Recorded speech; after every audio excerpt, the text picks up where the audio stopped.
On the day we were set to embark on our honeymoon, I was blindsided when Daniel handed me divorce papers instead. He announced, with a chilling detachment, that he was taking his entire family on what was supposed to be our trip. Coldly, he added, "If you have a problem with it, we can just go our separate ways." Internally, I was fuming, but I kept my composure and calmly responded, "Fine, but don't forget, I'm still my own person." His shocked expression gave me a fleeting sense of victory. My name is Samantha. I'm 37 years old, and I work in real estate, a career I genuinely love and find fulfilling. I'm fortunate to have supportive colleagues, but despite my professional success, my personal life feels stagnant. I don't have any hobbies, and I've never had a boyfriend before Daniel. A growing concern had been weighing on me as I watched most of my friends marry in their 30s. I was one of the few still single, and it didn't help that my younger colleagues were progressively leaving the company, which left me with a pang of loneliness. Then, through a mutual friend, I met Daniel. He was 3 years younger than me, with a comforting smile that immediately drew me in. He didn't talk much, he preferred to listen, but he always made sure my opinions were valued whenever decisions had to be made. Having no prior experience in relationships, I quickly grew attached to him. As our relationship evolved, I brought up the idea of marriage, and Daniel agreed without hesitation. Marriage is a huge commitment. It's planning a wedding, a honeymoon, building a new home together. I was eager for us to make these decisions jointly, but Daniel always deferred to me, never sharing his preferences. Over time, this made him feel distant, less reliable. My dissatisfaction with him began to grow, especially when his mother came into the picture. Daniel's mother was nothing like him. Where he was easygoing, she was overbearing, rarely considering my views and often imposing her own. "Samantha, once you're married, you'll quit your job and focus on the home, right? You're not getting any younger. If you wait too long, you'll have trouble having kids," she remarked during one of our first meetings. "Daniel is working hard, so as a woman, you should concentrate on the family. It's a wife's duty to support her husband." She adhered to such outdated beliefs. Ironically, I earned more than Daniel, something he didn't mind but had mentioned to his parents. His mother, however, looked down on this. "A woman who earns more than a man isn't charming. Can you even manage household chores? A wife should cook, do laundry, clean, and take care of her husband's health. Can you do that?" she challenged, clearly underestimating me. Contrary to her assumptions, I had been living independently for years, managing all my household tasks without any issue. I had no intention of quitting my job after marriage either. I wanted to maintain a balance between my personal and professional life, but whenever his mother criticized me, Daniel remained silent. He didn't defend me, just nodded along with her. This planted seeds of doubt about his ability to stand up for me or be a reliable partner. His lack of support left me feeling uneasy about our future. I questioned whether I could truly rely on him when it mattered. Despite him being younger, I had hoped he might grow into a more dependable partner with time. But a part of me feared that if this marriage didn't work, I might never get married at all. My mind was in constant turmoil, torn between anxiety and longing, all while time moved forward without mercy. As the wedding preparations continued, from selecting a honeymoon destination to figuring out time off from work, my to-do list only grew, adding to my mounting unease. It was as if the more I tried to move forward, the heavier the weight of everything became. One day, I decided to discuss our plans with Daniel. Considering our busy work schedules, I brought up the idea of timing our honeymoon carefully. This might be our only chance to take a long vacation. "Should we plan the honeymoon during this time?" I asked. "Yeah, that sounds good to me," Daniel replied without much thought. It seemed like a rare opportunity, as both of us would be free from work simultaneously. However, the wedding venue I had always dreamed of was so popular that it was fully booked for over a year. Faced with this dilemma, I proposed an unconventional solution. "What do you think about having the honeymoon before the wedding?" I suggested. "I looked into it, and some couples do that. If we wait to have the wedding first, it could be another 3 years before we can go on this trip." "If you're okay with it, Samantha, then I'm fine with it too," Daniel said without hesitation. His easy agreement gave me a sense of relief, but it also left me feeling conflicted. While part of me appreciated the lack of opposition, I wished he would share his own thoughts more often. His constant acceptance of my ideas felt bittersweet, as if he wasn't really invested. Still, I was glad that we could move forward without any disagreements, so I pressed ahead with planning our honeymoon and wedding. After much consideration, we settled on Europe as our destination. I had been torn between Florida and Europe right up until the last minute. Florida was closer, but I figured we could visit it any time. The allure of Italy and Spain was too strong to resist. I was eager to wander through their beautiful streets, savor delicious food, and indulge in shopping for stylish accessories and unique tableware to celebrate the start of our new life together. Once our schedules and destinations were aligned, I finalized all the arrangements about a month before our departure. By that time, my excitement was at its peak. This would be my first overseas trip, and I was buzzing with enthusiasm, my mind filled with thoughts of Europe. From buying travel essentials to planning our activities, I was entirely consumed by the thrill of what lay ahead. In the midst of all this excitement, any lingering frustrations I had with Daniel seemed to fade away. Everything was falling into place, until just a week before our honeymoon, Daniel brought up something unexpected. It was rare for him to make any requests, so I was immediately intrigued, wondering if it might have something to do with our trip. Maybe he had found a specific place he wanted to visit in Paris. Filled with curiosity, I waited for him to speak. I asked him, "What's on your mind, Daniel?" Quite innocently, he made his request. "I want to visit Finch Melody Auditorium while we're in Paris. Mom wants to go there." I was taken aback. "Your mother? Wait, what do you mean?" I stammered, struggling to process this sudden change in our plans. To Daniel, it seemed like an obvious addition. "Well, since everyone else is going," he explained as if it were the most natural thing in the world. I felt a wave of disbelief as I grappled with the realization that my honeymoon was being turned into a family vacation. "We'll all be together during the trip, right?" Daniel said casually, as if this bombshell wasn't shattering everything I had envisioned. "What do you mean by everyone?" I asked, confused. "It's our honeymoon. It should just be the two of us." Daniel remained unfazed. "My mom thinks it's normal for the whole family to come along." I was floored. "Daniel, I only made reservations for two. Just you and me. The booking deadline was a week ago. Today's the last day to confirm our plans, and I've only registered us," I said, trying to keep my composure. "It might still be possible for the whole family to join. If you talk to the travel agency, it might sort something out," Daniel suggested, his optimism almost infuriating. Before I could respond, the intercom buzzed. On the screen, I saw my in-laws standing outside with several bags. Without waiting for an invitation, they barged into the house. My mother-in-law's eyes gleamed with excitement as she announced, "I thought I'd drop off the luggage here since we're leaving soon. I'm so excited." Daniel quickly took control of the situation, ignoring my mounting frustration. "Just leave the luggage here," he said, leading them into the room as if this was completely normal. "Wait a minute," I interjected, desperately trying to halt the chaos. But my mother-in-law shot me a sharp look. "What's the matter, Samantha? I hope you're not saying you don't want us all to go together now," she challenged, her tone condescending. "I never agreed to this in the first place," I retorted, my voice firm. She dismissed me with a wave of her hand. "You heard her, she just said no," she stated, as if my objections were of no consequence. Then turning to Daniel, she coaxed him further. "But you always thought we would go together, right?"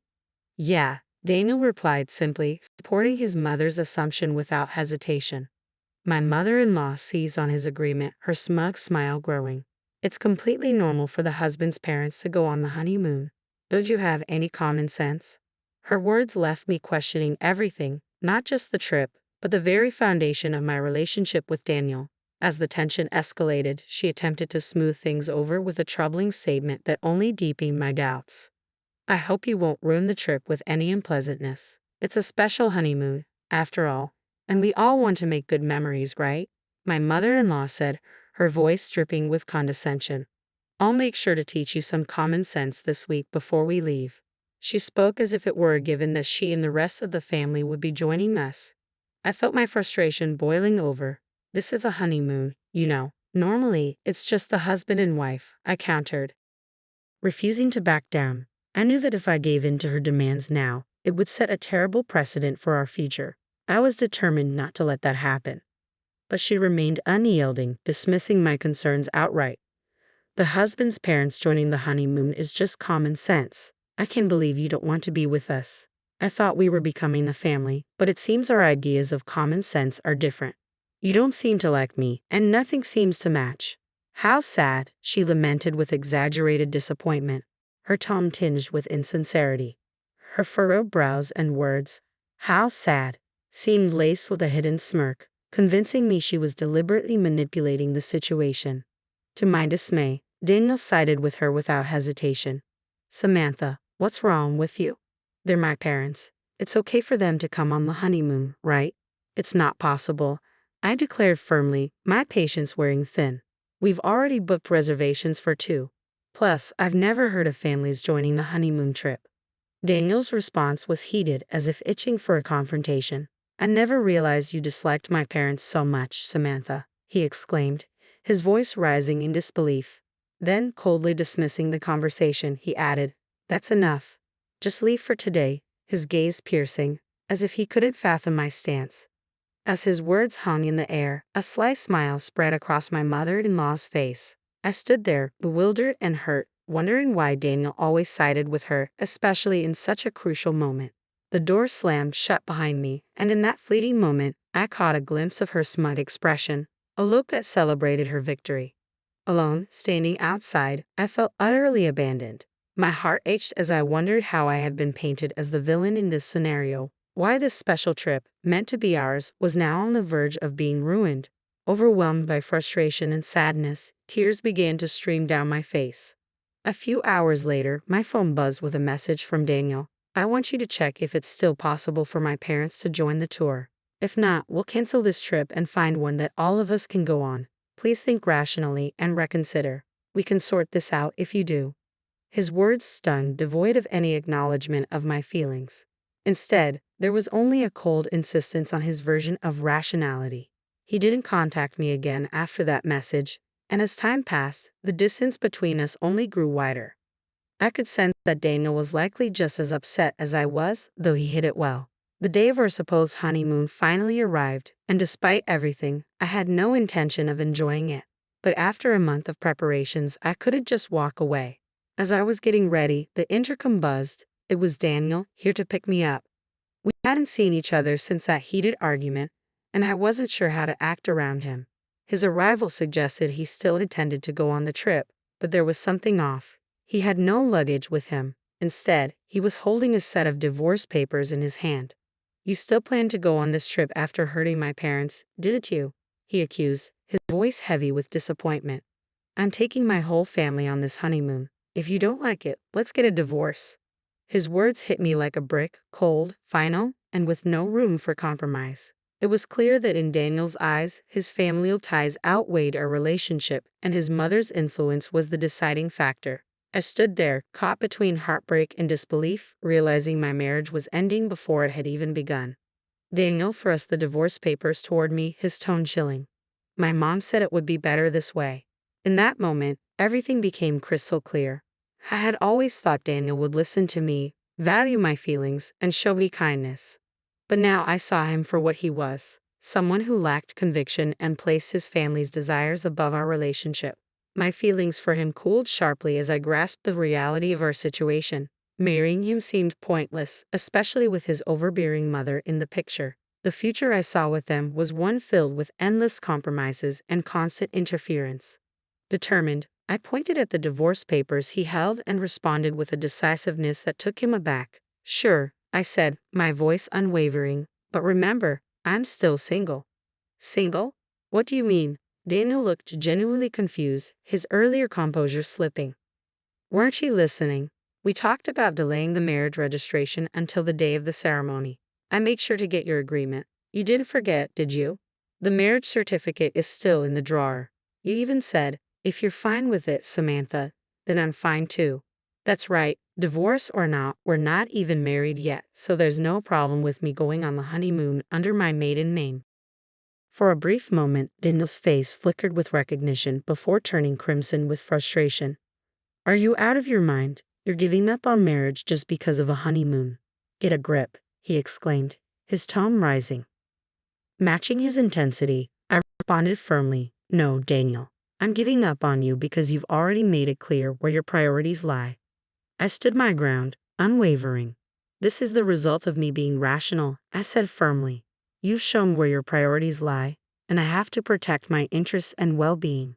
This wasn't just about a trip, it was about standing up for myself and my autonomy in a relationship that was turning into a web of conditional terms and unreasonable expectations. I realized that I had been so eager to get married that I lost sight of the reality I was stepping into. I can be happy with someone who doesn't respect my opinions or support me, I continued, my voice steady.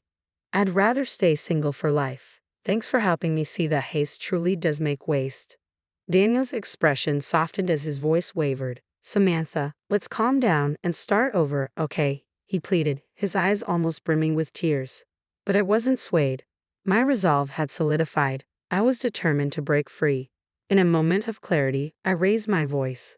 If you're so desperate for a family trip, why don't you go with your family of 3? This time, plan it all yourself from the reservations to the itinerary.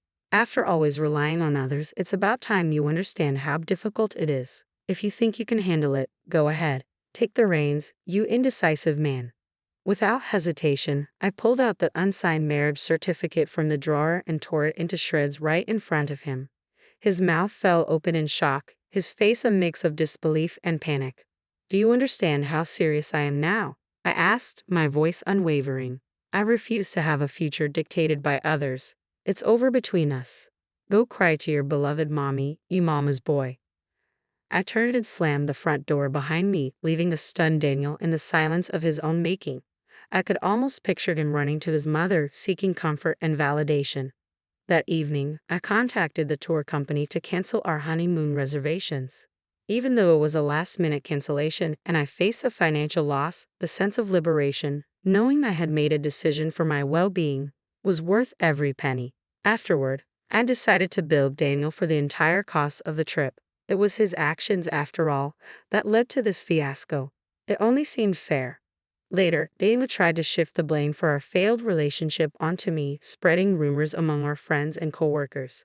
But his attempts backfired. Among our circle, he quickly earned a reputation as a mama's boy, a label that stuck thanks to his past behavior.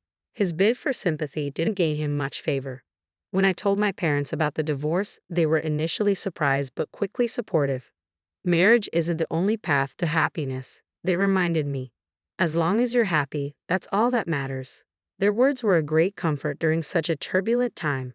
On a brighter note, this ordeal reignited my passion for travel. Instead of letting the honeymoon go to waste, I decided to take my first solo trip. Traveling alone to overseas destinations was daunting at first, but it turned out to be incredibly fulfilling. I visited historic cities I had always dreamed of, and to my surprise, I found that I enjoyed the solitude. These solo adventures opened up a new realm of freedom and discovery for me. I began to love traveling on my terms, and now, I'm eagerly planning my next trip abroad. This new chapter of my life is one where I'm no longer defined by marriage or controlled by others' expectations. Instead, I'm embracing a life of exploration, of the world, and of myself.